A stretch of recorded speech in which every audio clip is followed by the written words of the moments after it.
Hello friends, welcome to the MPTC academy. I hope आप सभी अच्छे होंगे, पढ़ाई कर रहे होंगे, घर पे सेफ होंगे। देखिए, आज के इस लेसन में हम लोग सोल्व करेंगे सेट नंबर 5 एमबी पब्लिकेशन के बुक से। ठीक है, सेट नंबर 5 जो है ये सीपीओ एग्जाम पीटी का है।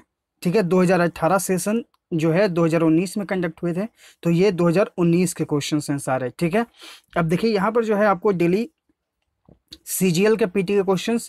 ठीक है, कल स्टेनोग्राफर का हुआ था, परसों आपको सीजीएल का पीटी हुआ था। ठीक है, कल हुआ था आपका स्टेनोग्राफर, आज हो रहा है सीपीओ पीटी, कल होगा आपका सीएचएसएल पीटी। ठीक है, और उसके बाद आपका सीजीएल मेंस आएगा और उसके बाद आपका सीपीओ मेंस का क्वेश्चन सॉल्यूशन होगा। मतलब कि पर डे जो है हम लोग पहले पीटी कंप्लीट करेंगे, उसके बाद फिर मेंस के क्वेश्चंस को सोल्व करेंगे। ऐसा क्यों? क्योंकि आगे जो है बहुत सारे एग्जाम्स होने वाले हैं, जैसे कि सीजीएल सीएचएसएल पीटी होना है।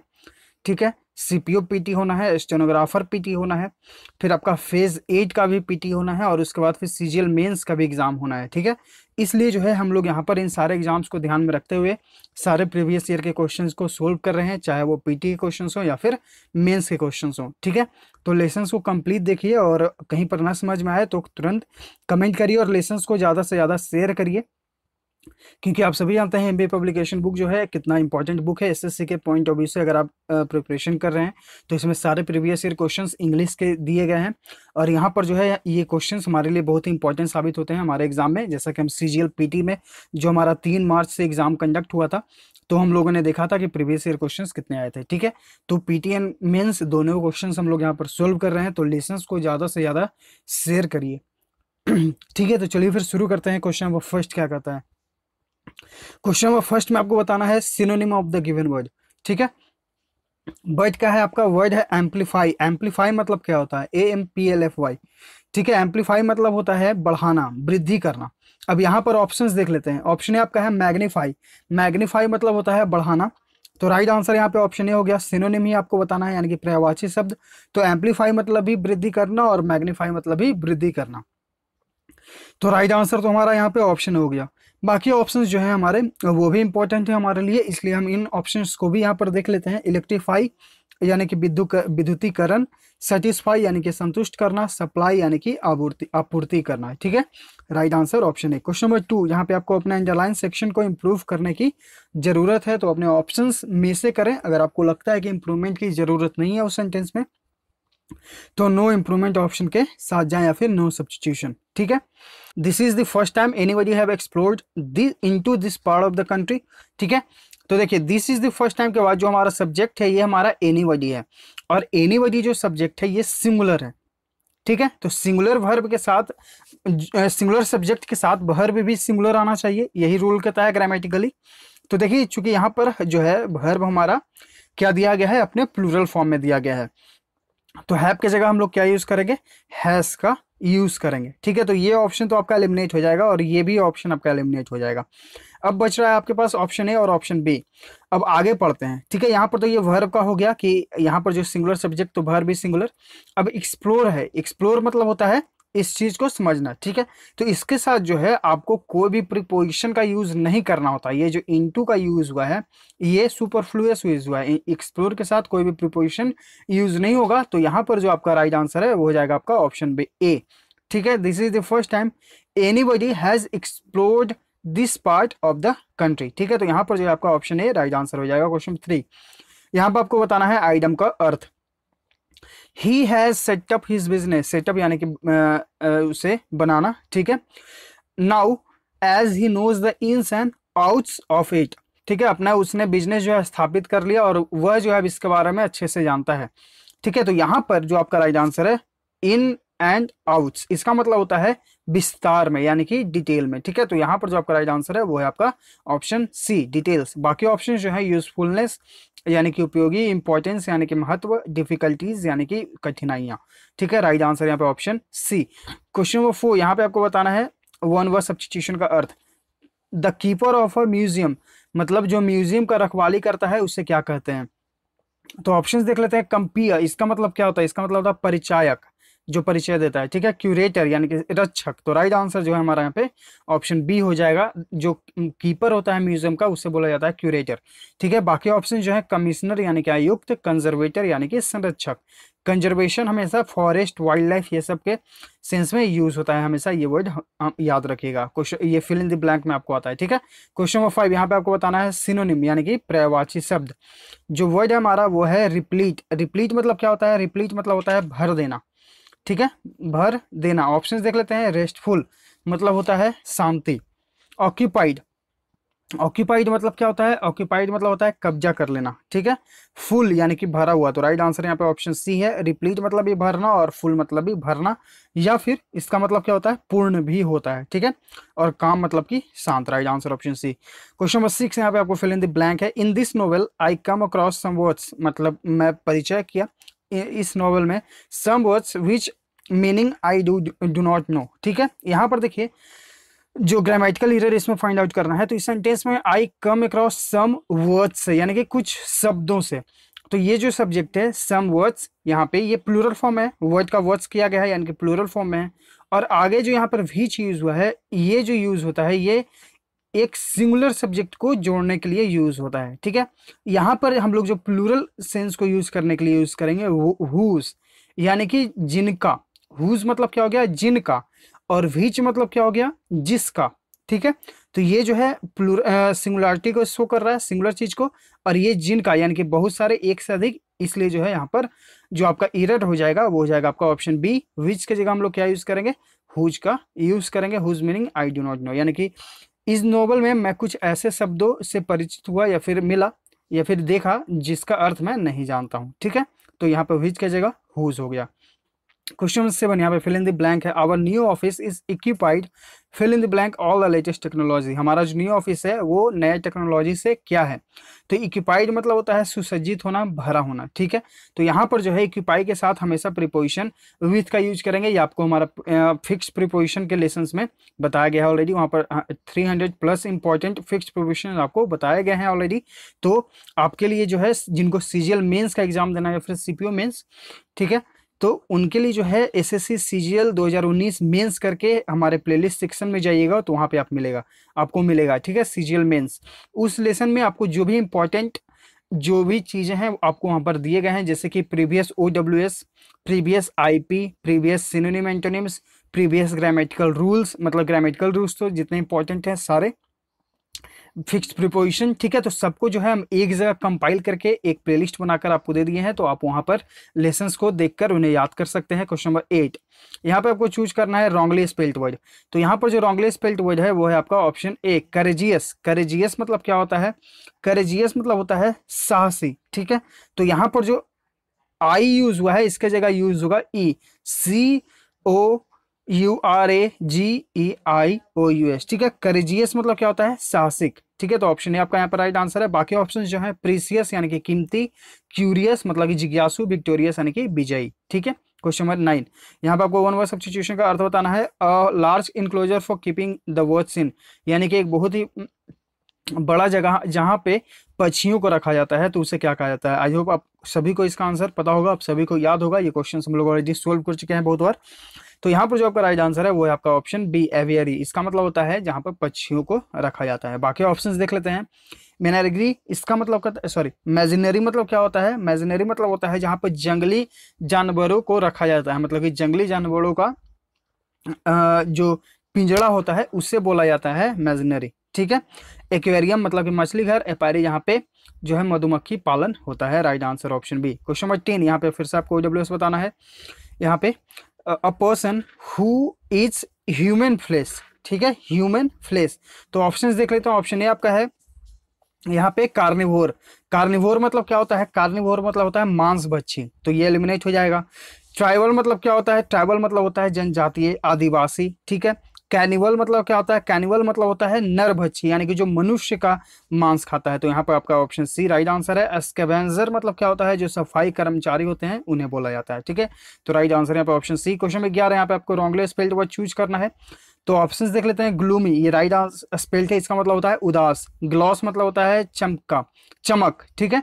गोबल, गोबल मतलब क्या होता है? गोबल मतलब होता है की हड़ताल, ठीक है। तो यहाँ पर जो आपका राइट आंसर है वो हो जाएगा आपका ऑप्शन सी, GOLLE, इसका जो है करेक्ट स्पेल्ड है। यहाँ पे EL की जगह क्या हम करेंगे, LE करेंगे, ठीक है। गॉबल मतलब क्या हो गया, हड़पना, ठीक है। ग्लटन यानी कि पेटू, राइट आंसर ऑप्शन सी हो गया। गॉबल यानी कि हड़पना, हम हड़ताल बोल दिए हैं सर, ठीक है। तो हड़ताल नहीं होगा, हड़पना होगा, राइट आंसर यहाँ पे ऑप्शन सी है। क्वेश्चन नंबर 12, यहाँ पे आपको ग्रामेटिकल एरर को फाइंड आउट करना है। To my point of view he should not have behaved in such a manner. तो देखिए यहाँ पर जो है टू की जगह हम लोग क्या यूज करेंगे, टू की जगह फ्रॉम का यूज करेंगे, यानी कि मेरे पॉइंट ऑफ व्यू से आपको जो मतलब उससे जो है ऐसा बिहेव नहीं करना चाहिए था। तो फ्रॉम का यूज हम लोग कहाँ पे करते हैं, जहाँ पे दर्शाना होता है किसी के पॉइंट ऑफ व्यू को, ठीक है। तो उसके लिए हम लोग यूज करते हैं फ्रॉम, जैसे कि from his point of view, यानी कि उसके पॉइंट ऑफ व्यू से, ठीक है। किसी की चीज को हम, किसी के जो पॉइंट ऑफ व्यू है उसको हम दर्शाते हैं, तो वहां पर जो है हम फ्रॉम का यूज करते हैं, ना कि टू का। तो ऑप्शन सी जो है आपका यहाँ पर एरर हो जाएगा, टू की जगह फ्रॉम का यूज करेंगे। क्वेश्चन नंबर 13 में आते हैं, यहाँ पे आपको ग्रामेटिकल एरर को फाइंड आउट करना है। तो देखते हैं, the old man climbed 7 floors with hardly no effort at all. तो यहाँ पर देखिए हार्डली वर्ड आपको दिख रहा है, ठीक है। ये हार्डली वर्ड, हार्डली अपने आप में एक नेगेटिव वर्ड है, ठीक है। ये जो हार्डली वर्ड है अपने आप में एक नेगेटिव वर्ड है, तो इसके साथ हम लोग नो का यूज नहीं करेंगे। नो की जगह हम क्या यूज करेंगे, एनी का यूज करेंगे। एनी मतलब एनी एफर्ट, यानी कि उसने जो है हार्डली कोई एफर्ट किया था, यानी कि न के बराबर उसने कोई एफर्ट किया था, एनी यानी कि कोई। तो नो की जगह हम क्या यूज करेंगे, एनी। हार्डली अपने आप में एक नेगेटिव वर्ड है, ये आप लोग याद रखिएगा। क्वेश्चन नंबर 14, यहाँ पे आपको अपने जो आपका अंडरलाइन सेक्शन है उसे सही करना है। The cause of the disaster has not at noon, ठीक है। तो अगर हम यहीं तक अपने पार्ट को समझते हैं, सेंटेंस के पार्ट को, the cause of the disaster has not at noon, ठीक है। तो देखिए अगर हम प्रेजेंट परफेक्ट टेंस के सेंटेंस को वॉइस में चेंज करते हैं, ठीक है, तो वहां पर हम हैज है प्लस बीन का भी यूज करते हैं, ठीक है। तो ये जो पार्ट आपका है ये एरर है, इसके जगह हैज के जगह हम क्या यूज करेंगे, इज का यूज करेंगे। अब तक जो है किसी ने इस चीज का पता, जो डिजास्टर का जो कारण है वो अभी तक पता नहीं लगा है, ठीक है। तो हैज की जगह हम लोग क्या यूज करेंगे, इसका यूज करेंगे। But an inquiry has been set up to find out what happened, ठीक है। देखिए जैसे कि यहाँ पे आगे यूज हुआ है हैज बीन का यूज, इस तरह से जो है अगर ऊपर बीन का यूज रहता तो हम जाते हैं नो इंप्रूवमेंट के साथ, लेकिन यहाँ पर बीन का यूज नहीं हुआ है, इसलिए जो है हम जाएंगे ऑप्शन डी के साथ, ठीक है। क्वेश्चन नंबर 15, यहाँ पे आपको आइटम का अर्थ बताना है।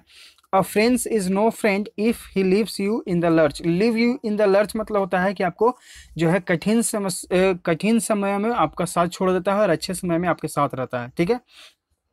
तो वो एक ऐसा फ्रेंड, वो फ्रेंड नहीं होता है जो आपको कठिनाइयों में छोड़ देता है, ठीक है। तो यहाँ पर जो आपका राइट आंसर है वो है आपका option D, leave someone in a helpless condition, ठीक है। यानी कि आपको जो है जहाँ पे जरूरत हो वहाँ पे आपकी वो मदद नहीं करता है, आपको वो जो है छोड़ देता है वैसे ही स्थिति में। तो ऑप्शन डी यहाँ पे राइट आंसर है। क्वेश्चन नंबर 16, यहाँ पे आपको बताना है एंटोनिम यानी कि विपरीतार्थक शब्द एडवर्सिटी मतलब क्या होता है, विपदा, आपत्ति, ठीक है। अब इसका राइट आंसर क्या होगा ये देखते हैं। ऑप्शन ए आपका है कैजुअलिटी यानी कि दुर्घटना या फिर आपदा। कैलामिटी मतलब क्या होता है, आपदा। मिसफॉर्च्यून यानी कि दुर्भाग्य। प्रॉस्पेरिटी यानी कि समृद्धि। तो राइट आंसर यहाँ पे ऑप्शन डी हो जाएगा। एक तरफ जो है आप पर विपदा आ रही है और एक तरफ जो है फल फूल रहे हैं, आप जो है समृद्ध हो रहे हैं। तो राइट आंसर यहाँ पे ऑप्शन डी है। क्वेश्चन नंबर 17, यहाँ पे आपको बताना है वन वर्ड सब्स्टिट्यूशन का अर्थ। अ फोर्ट्रेस टिपिकली वन और हाई ग्राउंड एबव सिटी, यानी कि एक ऐसा किला, फोर्ट्रेस मतलब क्या हो गया, किला, जो सिटी के ग्राउंड लेवल से हाई होता है, ठीक है। उसे क्या कहा जाता है, उसे कहा जाता है सिटाडेल। इसका मतलब होता है नगर, कोट या फिर दुर्ग, ठीक है। तो राइट आंसर यहाँ पे ऑप्शन बी है। बाकी ऑप्शंस देख लेते हैं। टावर, टावर मतलब क्या होता है, टावर मतलब हो गया आपका मीनार। पैलेस मतलब हो गया महल। कॉलस मतलब क्या हो गया, इसका मतलब हो गया प्रकांड व्यक्ति, ठीक है। ऑप्शन बी यहाँ पे राइट आंसर है। क्वेश्चन नंबर 18 में आपको आइटम का अर्थ बताना है। Many people in our country like to feather their own nest from the money they raise from social work.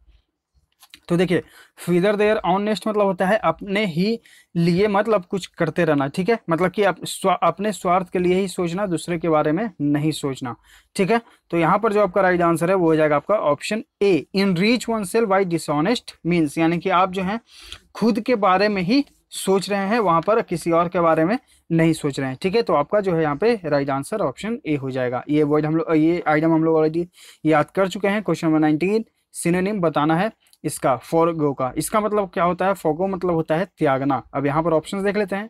Option है आपका फॉरगेट यानी कि भूल जाना, गिव अप यानी कि त्यागना, तो राइट आंसर यहाँ पे ऑप्शन बी है। सिनोनिम ही बताना था यानी कि पर्यायवाची शब्द, बैन यानी कि प्रतिबंधित कर देना, गो हेड यानी कि आगे जाना। क्वेश्चन नंबर 20, यहाँ पे आपको एंटोनिम बताना है यानी कि विपरीतार्थक शब्द। इंथुसियाज्म, इसका मतलब क्या होता है? इसका मतलब होता है उत्साह। ठीक है, जोश। अब इसका एंटोनिम बताना है कि विपरीत, ऑप्शन देख लेते हैं। फर्व, इसका मतलब होता है जोश, तो ये तो सिनोनिम हो गया। नर्वसनेस यानी कि घबराहट। अपैथी मतलब क्या होता है? अपैथी मतलब होता है उदासीनता, तो राइट आंसर यहाँ पे ऑप्शन सी हो जाएगा। जील यानी कि उत्साह। ठीक है, तो ये और ये सिनोनिम है, ये आपका एंटोनिम हो गया ऑप्शन सी। इंथुसियाज्म मतलब क्या होता है? उत्साह। ठीक है, और अपैथी मतलब उदासीनता, तो राइट आंसर यहाँ पे ऑप्शन सी हो जाएगा। क्वेश्चन नंबर 21, यहाँ पे आपको एंटोनिम बताना है वैनिटी का। वैनिटी मतलब क्या होता है? वैनिटी मतलब होता है घमंड, गौरव। ठीक है, ऑप्शंस देख लेते हैं। ऑप्शन ए आपका है प्राइड यानी कि गौरव। ठीक है, ऑप्शन बी आपका है डिग्निटी यानी कि गौरव, तो ये भी सिनोनिम, ये भी सिनोनिम, इसलिए ये एलिमिनेट हो जाएंगे क्योंकि हमें बताना है एंटोनिम। ह्यूमिलिटी, ह्यूमिलिटी मतलब क्या होता है? ह्यूमिलिटी मतलब होता है विवेक, विनम्र। ठीक है, तो यहाँ पर जो आपका राइट आंसर है वो है आपका सी। एक तरफ आप घमंड दिखाते हैं और एक तरफ जो है आप विनम्रता से बात करते हैं, तो राइट आंसर यहाँ पर ऑप्शन सी है, टिमिडिटी यानी कि कायरता।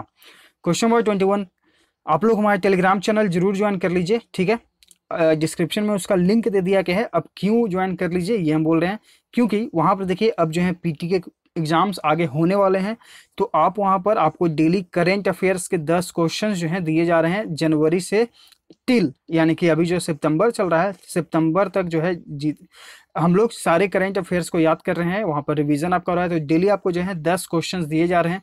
इस हिसाब से अगर हम 30 दिन में 300 क्वेश्चंस याद कर लेंगे, ठीक है, तो आपका रिवीजन भी हो जाएगा और आप जो है बेहतर करके आइएगा करेंट अफेयर्स के क्वेश्चंस में। और सारे क्वेश्चन जो हैं एकदम एग्जाम के लेवल के ही हैं। आप वहाँ पर जाके विजिट करके देखिए, अगर आपको यूजफुल लगे तो ज्वाइन कर लीजिए। उसके बाद फिर आपको वहाँ पर इंग्लिश के भी क्विजेस होते रहते हैं। ठीक है, और भी बहुत सारे बेनिफिट्स आपको वहाँ पर देखने को मिलेंगे। चलिए क्वेश्चन नंबर 22 में आते हैं। आप every year our association is having a meeting to elect the officers. तो देखिए इज हैविंग अ मीटिंग आपका अंडरलाइन सेक्शन है, जबकि आपका जो एसोसिएशन है ये सिंगुलर सब्जेक्ट है, तो सिंगुलर सब्जेक्ट के साथ भर भी यूज करेंगे सिंगुलर ही। ठीक है, तो यहाँ पर सिंगुलर तो यूज हुआ है लेकिन आगे हैविंग का यूज हुआ है, तो इस तरह से जो है आपका सेंटेंस ये गलत बन जाता है। ठीक है, तो यहाँ पर हम यूज करेंगे हैज अ मीटिंग। या यहाँ तक जो है आपका सेंटेंस अगर हम बनाए तो every year our association has a meeting, यानी कि हर साल जो है हमारा एसोसिएशन एक मीटिंग रखता है। ठीक है, तो रखना के लिए हम लोग हैज या हैव का ही यूज करते हैं। तो हमारा चूंकि सब्जेक्ट जो है सिंगुलर है, तो यहाँ पर जो है हम हैज का यूज करेंगे ना कि हैव का। ठीक है, क्वेश्चन नंबर 23, यहाँ पे आपको रॉन्गली स्पेल्ड वर्ड चूज करना है। तो यहाँ पर जो आपका रॉन्गली स्पेल्ड वर्ड है वो है आपका ऑप्शन ए, डिसअपॉइंट। यहाँ पर जो डबल एस का यूज हुआ है इसमें से एक एस को आप हटा दीजिए। ठीक है, सिंगल एस होगा, डिसअपॉइंट, DISAPPOINT। डिसअपॉइंट मतलब क्या होता है? निराश। ठीक है, तो राइट आंसर यहाँ पर ऑप्शन ए है। बाकी ऑप्शन देख लेते हैं। डिसअपीयर, गायब हो जाना। डिसअलाउ यानी कि मना कर देना, अनुमति न देना। डिस्कम्फर्ट यानी कि असहजता, यानी कि आप जो है उसमें कंफर्ट फील नहीं करते हैं। ठीक है, बेचैनी, तो राइट आंसर यहाँ पे ऑप्शन ए हो जाएगा। अब हम लोग देखेंगे क्वेश्चन नंबर 24 to 28। यहाँ पे आपको आना है फिल इन दी ब्लैंक। ठीक है, चलिए इसे फिल करते हैं। What does the word scout mean? ठीक है, स्काउट वर्ड का अर्थ क्या होता है?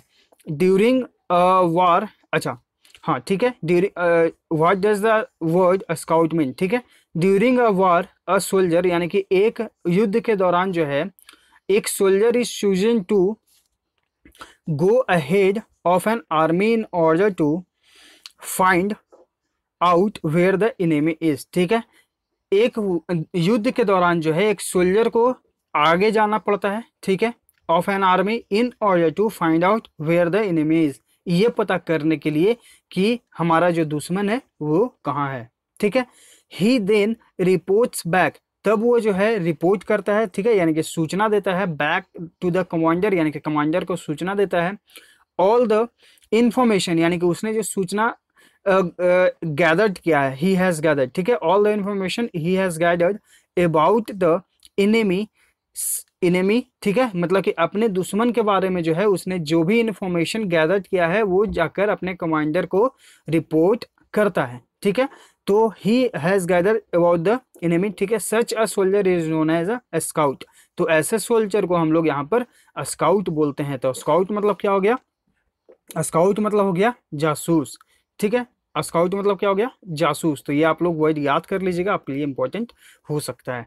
तो यहाँ इसका अर्थ क्या हुआ कि एक सोल्जर हैं, वो जाते हैं युद्ध के दौरान, उन्हें आगे जाना पड़ता है, और जो है उन्हें इनेमी के बारे में पता करने के लिए आगे जाना पड़ता है। फिर वो जाते हैं और जो भी वो पता करते हैं, इंफॉर्मेशन कलेक्ट करते हैं, गैदर करते हैं, वो जाकर अपने कमांडर को जो है रिपोर्ट करते हैं, ठीक है, जो भी इनेमी हैं उनके बारे में। और ऐसे सोल्जर को हम लोग क्या बोलते हैं, स्काउट यानी कि जासूस, ठीक है। क्वेश्चन नंबर 29, यहाँ पर आपको fill in the blank, sorry wrongly spelled word है। तो यहाँ पर जो रॉन्गली स्पेल्ड वर्ड है वो है आपका ऑप्शन बी, ब्लॉसम, BLOSSOM होता है, ठीक है। यू की जगह क्या यूज करेंगे, ओ। ब्लॉसम मतलब होता है खिलना, जैसे कि फूल खिलते हैं, वही हो गया आपका ब्लॉसम। बाकी ऑप्शंस देख लेते हैं। ब्लिस्टर मतलब क्या होता है, ब्लिस्टर मतलब होता है आपका छाला, फफोला, ठीक है। ब्लाइंड यानी कि अंधा। ब्लेमिश मतलब क्या होता है, कलंक, दोष। क्वेश्चन नंबर 30, यहाँ पे फिर से आपको रॉन्गली स्पेल चूज करना है। तो यहाँ पर जो आपका रॉन्गली स्पेल्ड वर्ड है वो है आपका ऑप्शन बी। सी की जगह हम लोग क्या यूज करेंगे, टी का यूज करेंगे, इसेंशियल, ESSENTIAL। इसेंशियल मतलब हो गया आवश्यक। बाकी ऑप्शंस जो है एस्टिमेट यानी कि आकलन, स्टीम मतलब कि आदर, मान्यता, और इस्टेब्लिश यानी कि स्थापित कर देना, ठीक है। राइट आंसर ऑप्शन बी है। क्वेश्चन नंबर 31, यहाँ पे आपको ग्रामेटिकल एरर को फाइंड आउट करना है। I thanked him for his advices. तो यहाँ पर आपका ऑप्शन सी जो है एरर है। एडवाइस जो है एक अनकाउंटेबल नाउन है, ठीक है, इसका हम लोग कभी भी प्लूरल नहीं बनाते हैं। तो एडवाइसेस की जगह क्या करेंगे, सिर्फ एडवाइस को लिखेंगे, इसका प्लूरल नहीं बनता है। तो ऑप्शन सी में यहाँ पे एरर हो जाएगा। क्वेश्चन नंबर 32, यहाँ पे आपको अंडरलाइन सेक्शन को इंप्रूव करना है। 13 miners were trapped inside a coal mine due to flooding from a nearby river yesterday, ठीक है। देखिए 13 माइनर्स यानी कि जो कोल खदान में जो काम करते हैं, were trapped inside a coal mine. तो यहाँ पर सब्जेक्ट है प्लूरल, माइनर्स है तो प्लूरल है, तो यहाँ पर प्लूरल वर्ब यूज हुआ है। Trapped inside a coal mine, ठीक है, मतलब कि कोल माइन के अंदर वो ट्रैप्ड हो गए थे। Due to flooding from a nearby river yesterday, जो वहां से नदी गुजरती थी वहां पर वो जो है यस्टरडे उसमें बाढ़ आ गई थी, उसके कारण जो है वो फंस गए थे। तो देखिए इस सेंटेंस में जो है कोई भी एरर नहीं है। अब यहाँ पर अगर हम इतने पार्ट को अगर हम इसे देखें तो ये हमारा जो सेंटेंस है ये पैसिव वॉइस में चेंज है। जब हम इसे बनाएंगे इसे एक्टिव वॉइस में, तो देखिए अगर हम इसे V2 में बनाएंगे तभी हमारा वेयर में बनेगा, ठीक है, क्योंकि आगे भी देख रहे हैं ये स्टडी का यूज हुआ है यानी कि पास्ट में यूज हुआ है, ठीक है। तो पास्ट में जब ये सेंटेंस बनेगा तो उसे जब हम लोग पैसिव वॉइस में बनाते हैं पास्ट इंडेफिनिट को, तो वाज या वेयर का यूज करते हैं। तो सब्जेक्ट प्लूरल है तो वेयर जो है यहाँ पे प्लूरल फॉर्म में यूज हो गया। चलिए अब हम लोग देखते हैं क्वेश्चन नंबर 33 to 37। यहाँ पे आपको एक पैसेज दिया गया है और इसका जो है आपको अर्थ समझकर जो है फिर अपने क्वेश्चंस को सोल्व करना है। तो आइए समझते हैं। तूतनखुम वाज एन इजिप्टियन फेरोआ, ठीक है, इसका मतलब क्या होता है, इसका मतलब होता है मिस्र जाति, मिस्र में कुछ जाति या धर्म है उनसे संबंधित एक नाम होता है, ठीक है। Who was buried in a lavish tomb filled with gold artefacts in the valley of the kings, उसे जो है king valley of the king में जो है दफनाया गया था विथ गोल्ड आर्ट यानी कि सोनों से संबंधित जो सामान होती हैं, कलाकृतियां होती हैं, आर्टिफैक्ट्स यानी कि कलाकृतियां, उसके साथ जो है उसे दफनाया गया था, जो कि एक बहुत ही लेविश टॉम था यानी कि बहुत ही खर्चीला टॉम बना था, गुंबज बना था, ठीक है।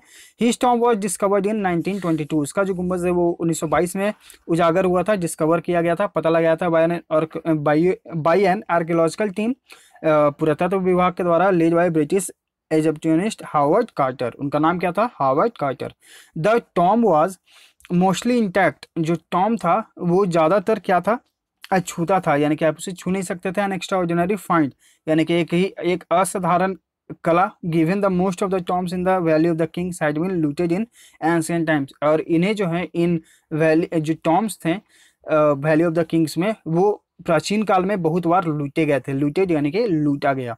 What while Tutankhamun's tomb was lavish, चूंकि उसका जो टॉम था वो लेविश था, खर्चीला था, historical and archaeological evidence indicates that the young pharaoh was sickly and spent his short rule trying to undo a religious revolution that his father had started। उस जो बच्चे का ये कोशिश था जो उसके पिताजी कर रहे थे कि वो जो है रिलीजियस में बहुत देवता वो जो है नष्ट करना चाहता था। जो रिलीजियस जो है ट्राइंग टू अंडू, अंडू मतलब होता है नष्ट करना। जो शॉर्ट रूल थे उसे क्या करना चाह रहा था, वो समाप्त करना चाह रहा था। ऐसा जो है एविडेंस जो हमें मिला है, जो साक्ष्य मिला है, वो इंडिकेट करता है, दर्शाता है। Tutankhaten as he called at birth, मतलब बचपन से उसे ये नाम कहा गया था, was born around the year 1341 BC. वो 1341 बीसी अराउंड में जो है जन्म लिया था। His father was the pharaoh Akhenaten, उसके जो पिता थे वो कौन थे, Akhenaten, a revolutionary pharaoh who try to focus Egypt polytheist religion. जो उसके पिता थे उसका क्या फोकस था कि वो जो है बहुवाद को जन्म दें। पॉलीथेइस्ट मतलब कि बहुदेवतावाद, ठीक है, बहुदेवतावाद। Around the worship of sun disc the Aten, जो सन डिस्क हैं जो एटन, उनको जो है इसमें बढ़ावा दें। इन दिस फॉरवर्ड यानी कि इस उत्साह में, फॉरवर्ड यानी कि उत्साह, अभी हम ऊपर भी हम लोग ये वर्ड देखे थे। Akhenaten ordered the names and images of the other Egyptian deities to destroyed और rejected। इसके लिए जो उन्होंने क्या किया कि उसने कहा कि जितने भी इजिप्टियन डाइटीज हैं यानी कि देवी देवता हैं उनको डिस्ट्रॉय कर दो या फिर उन्हें हटा दो, ठीक है। तुतनखुम असेंडेड द थ्रोन, वो जो है गद्दी पर बैठा 1332 बीसी में, when he was about 9 years old, यानी कि जब वो 9 साल का था। Given his young age he would be relied heavily on his adviser, छोटे उम्र में वो गद्दी पर बैठा इसलिए जो है अपने वो सलाहकारों पर ज़्यादा डिपेंड करता था। रिलाई यानी कि डिपेंड करना, निर्भर करना, RELY, ठीक है, इंपॉर्टेंट वर्ड है, याद कर लीजिएगा।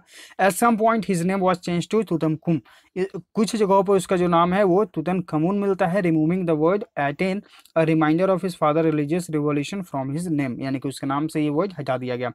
तुतनखुम was also condemned his father's actions, उसने जो है अपने पिता के कार्यों की निंदा की। कंडेम्ड यानी कि निंदा करना, याद कर लीजिएगा, इंपॉर्टेंट है ये भी।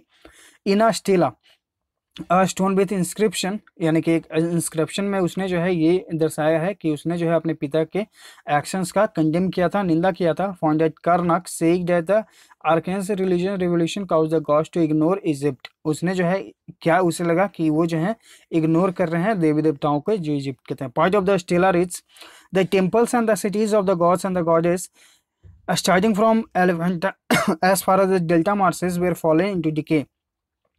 उससे क्या लगा कि इस तरह से जो है ये जो देवी देवताएं जो हैं उनमें जो है फेलन हो रहे थे, वो डिके हो रहे थे, यानी कि धीरे धीरे जो है उनमें जो है जो भी मंदिर थे और शहर थे उनके नाम से प्रचलित, वो धीरे धीरे नष्ट हो रहे थे। एंड देयर श्रीन्स, श्रीन्स मतलब धार्मिक स्थल, श्रीन्स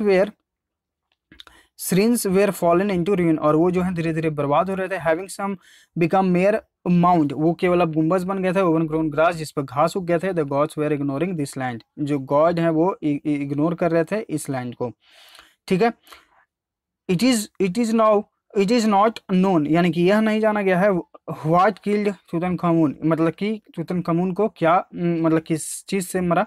there have been numerous hypothesis, यानी कि यहाँ पर लगभग बहुत सारे हाइपोथेसिस हैं, यानी कि कल्पना है। Put forward over the years it has been suggested that he died from infection, वो जो है इन्फेक्शन के कारण मरा था, ठीक है। Caused by a broken leg, एक उसके जो है पैर टूट गया था, उसमें इन्फेक्शन हो गया था, उसके वजह से मरा था। और from injuries suffered in a chariot incident.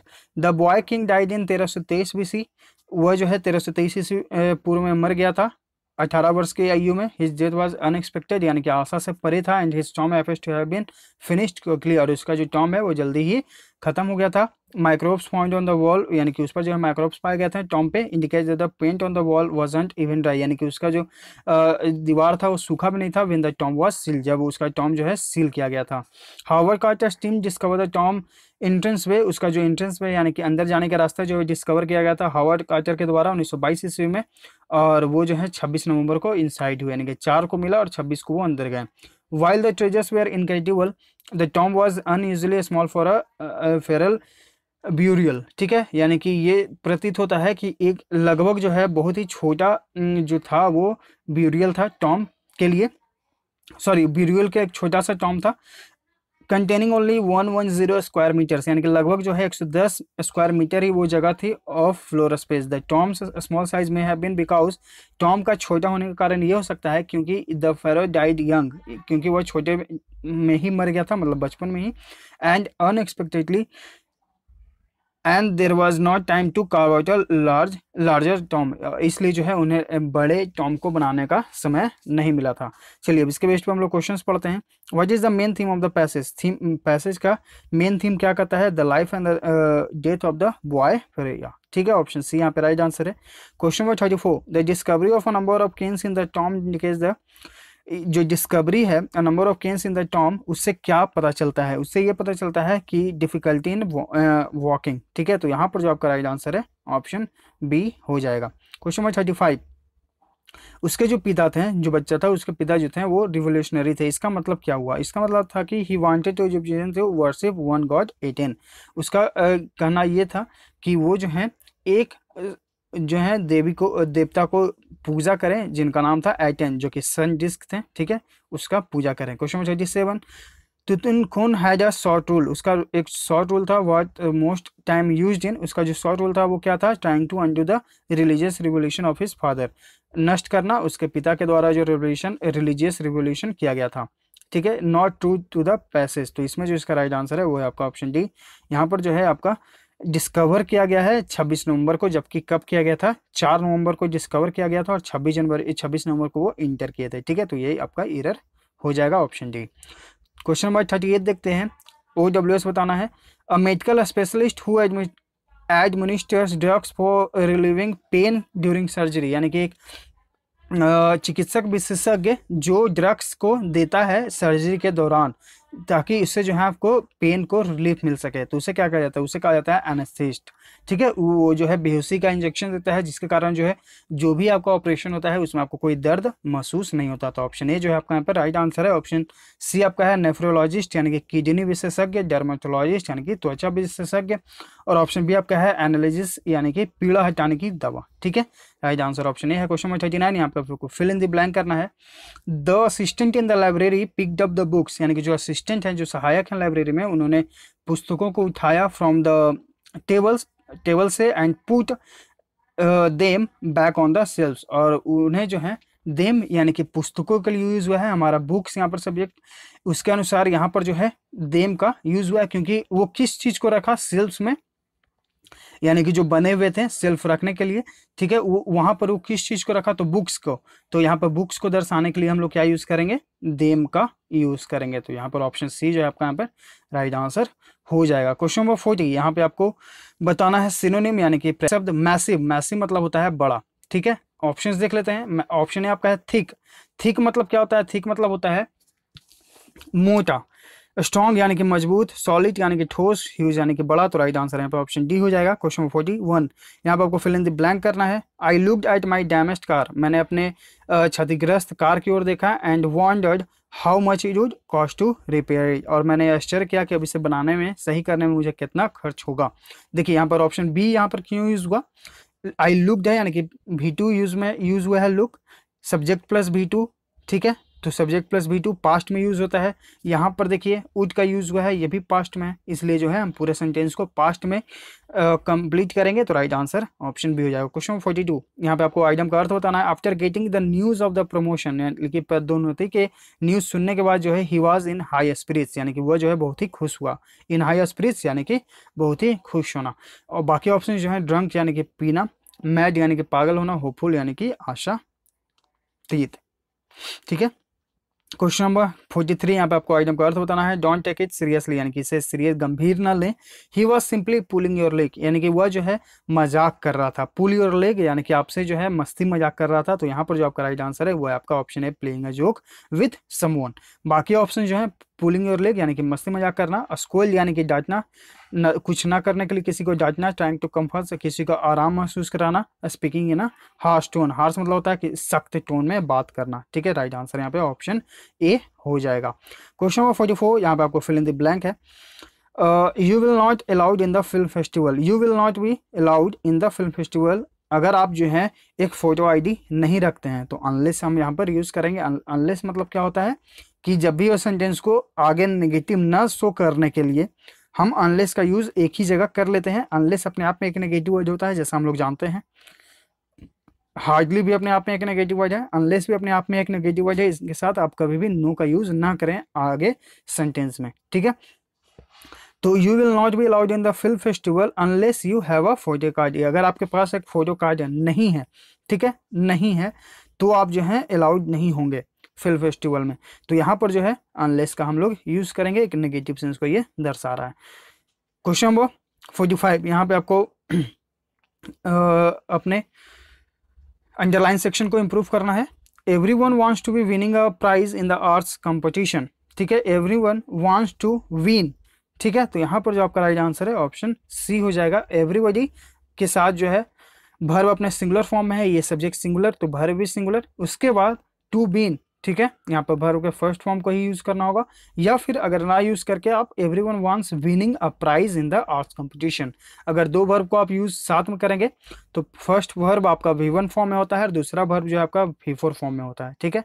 तो यहाँ पर जो है आप बी को रिमूव करके जो है विनिंग का यूज कर सकते हैं। तो देखिए यहाँ पर अगर वांट्स होता तो ये ऑप्शन ए हो सकता था, लेकिन यहाँ पर जो है सिर्फ वांट है, जबकि एवरीबॉडी जो है हमारा सब्जेक्ट सिंगुलर है तो हम भर भी सिंगुलर यूज करेंगे, V5 फॉर्म में यहाँ पे यूज है, तो यहाँ पे ऑप्शन सी जो है राइट आंसर हो जाएगा। क्वेश्चन 46, यहाँ पे आपको ग्रामेटिकल एरर को फाइंड आउट करना है। Why she was angry with her son, यहाँ पर देखिए इंट्रोगेटिव मार्क्स यूज हुआ है, तो इंट्रोगेटिव सेंटेंस को हम क्या बनाते हैं, WHO फैमिली से शुरू हुआ है, WHO फैमिली यानी कि हु, व्हाट, विच, ठीक है। तो पहले WHO फैमिली, फिर आपका जो हेल्पिंग वर्ब आता है, तो हेल्पिंग वर्ब यहाँ पर वाज का यूज हुआ, तो वाज, फिर आपका सब्जेक्ट, ठीक है, ये स्ट्रक्चर होता है। पहले हम हेल्पिंग वर्ब को यूज करते हैं, तो यहाँ पर जो है हमारा सब्जेक्ट के बाद जो हम देख रहे हैं कि हेल्पिंग वर्ब यूज होती है, ये जो स्ट्रक्चर है ये गलत है। सबसे पहले हम अपना हेल्पिंग वर्ब को यूज करेंगे, उसके बाद अपना सब्जेक्ट का यूज करेंगे। जैसे कि was she angry with her son, ठीक है, अगर आप इंट्रोगेटिव बनाएंगे तो यही बनेगा ना, पहले आप हेल्पिंग वर्ब को लिखेंगे, फिर आपका सब्जेक्ट, फिर आपका जो भी मेन वर्ब आएगा। तो यहाँ पर जो आपका एरर है वो है आपका ऑप्शन ए, वाज सी आपको करना होगा, ठीक है। क्वेश्चन नंबर 47, यहाँ पे आपको एंटोनिम बताना है, यानी कि विपरीतार्थक शब्द। हॉलो, हॉलो मतलब क्या होता है, हॉलो मतलब होता है खोखला, ठीक है, खोखला। अब यहाँ पर देखते हैं ऑप्शंस। ऑप्शन है आपका वैकेंट यानी कि खाली, नैरो, नैरो मतलब क्या होता है, नैरो मतलब होता है संकुचित, शैलो मतलब क्या होता है छिछला, और सॉलिड मतलब ठोस। तो एक इसका जो राइट आंसर है वो है आपका ऑप्शन डी। एक चीज जो है खोखला है, एकदम खाली है, ठीक है, और एक जो है ठोस है, ठोस मतलब कि वो अंदर से भरा हुआ होता है, तो राइट आंसर यहाँ पे ऑप्शन डी है। एंटोनिम बताना था। क्वेश्चन नंबर 48, सिनोनिम बताना है यहाँ पे। सिनोनिम यानी कि पर्यायवाची शब्द हराश, हराश मतलब क्या होता है, किसी को तंग करना, ठीक है। अब इसका सिनोनिम पर्यायवाची शब्द देखते हैं। ऑप्शन है आपका रिफ्यूज यानी कि इनकार कर देना, बोदर यानी कि परेशान करना, तो राइट आंसर यहाँ पे ऑप्शन बी हो जाएगा। हेल्प यानी कि मदद करना, केयर यानी कि देखभाल करना। क्वेश्चन नंबर 49, यहाँ पे आपको फिल इन द ब्लैंक करना है। You have travelled a long way, यानी कि आपने जो एक लंबा रास्ता तय किया है। यू मस्ट बी टायर्ड, आप जरूर जो है थक गए होंगे, तो जरूर के लिए हम लोग क्या यूज करते हैं, मस्ट का यूज करते हैं। क्वेश्चन नंबर 50, यहाँ पे आपको एंटोनिम बताना है। वर्ड का लिवली, लिवली मतलब क्या होता है, जीवंत, ठीक है। अभी इसका एंटोनिम बताना है कि पर्यायवाची शब्द। ऑप्शन देख लेते हैं। शार्प यानी कि तेज, बबली यानी कि चुलबुल, एक्टिव यानी कि सक्रिय, स्लगिश यानी कि शिथिल, सुस्त। तो राइट आंसर यहाँ पे ऑप्शन डी हो जाएगा। एक जो है जीवंत है एकदम तरोताजा, और एक जो है सुस्त है, तो राइट आंसर यहाँ पे ऑप्शन डी है एंटोनिम के रूप में। तो ये हुआ सेट नंबर 5 का सॉल्यूशन। डेली आपको हर एक लेसन पहले पीटी से मिल रहा है, फिर आपको मेंस का मिलेगा। तो ये लेसन आई होप आपको हर एक चीज, हर एक सेंटेंस, हर एक वर्ड अच्छे से समझ में आ गया होगा। तो समझाने का तरीका अच्छा लगा तो प्लीज लाइक करें, लेसन्स को ज़्यादा से ज़्यादा शेयर करें, ताकि और लोग जो इसे देखें, समझे, सीखें और हमारे साथ जुड़े। मिलते हैं आगे के लेसन्स में। Thank you. अगर आप नए हैं तो चैनल को सब्सक्राइब भी कर लीजिएगा, ठीक है। Thank you.